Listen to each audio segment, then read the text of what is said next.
invisible de l'homme qui sait recevoir. Mesdames, messieurs, on parle souvent de séduction, on parle de mots, de regards, de postures, mais on oublie l'essentiel, la logistique. Lorsqu'un homme invite une femme chez lui, ce moment n'est jamais neutre. Ce n'est pas une simple visite, c'est une expérience. Et une expérience mal préparée détruit tout ce que le charisme a construit. Un homme qui se respecte commence par une règle simple. Rien ne doit trahir la négligence. La maison doit être propre, pas à peu près. Propre dans les détails, sol, surface, salle de bain, toilette.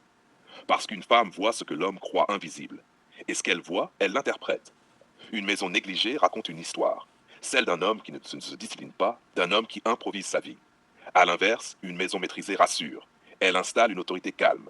Ensuite vient l'ambiance, la lumière, l'air, le silence. Les bougies ne sont pas là pour impressionner. Elles sont là pour ralentir le rythme. Elles obligent le corps à se poser, à respirer différemment. L'odeur, elle, est capitale. Un homme intelligent ne choisit pas un parfum agressif. Il choisit une odeur propre, chaude, profonde. Une odeur qui ne demande pas d'attention, mais qui s'impose sans bruit. Un humidificateur de parfum dans le salon, dans la cuisine, dans les toilettes. Pourquoi les toilettes? Parce que c'est là que beaucoup d'hommes échouent. Et une femme n'oublie jamais ce détail. La chambre, elle, doit être irréprochable. Le lit parle avant l'homme. Les draps doivent être frais. Les oreillers parfumés. La tête d'oreiller n'est jamais anodine. C'est là que le visage se pose. C'est là que la mémoire se grave. Les rideaux aussi comptent. Un rideau qui sent le renfermer ruine tout.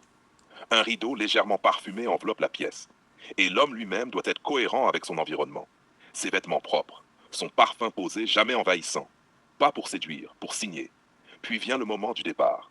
C'est là que l'homme qui comprend la psychologie fait la différence. Quand elle s'apprête à partir, quand elle prend son sac, rien n'est dit. Mais un détail peut être laissé. Un sac légèrement imprégné de l'odeur de la maison, presque rien. Juste assez pour rester. Ainsi, lorsqu'elle rentre chez elle, l'odeur est encore là. Le lendemain aussi. Parfois une semaine entière. Et chaque fois qu'elle ouvre ce sac, le souvenir revient. Ce n'est pas de la manipulation. Ce n'est pas du contrôle. C'est de la présence différée.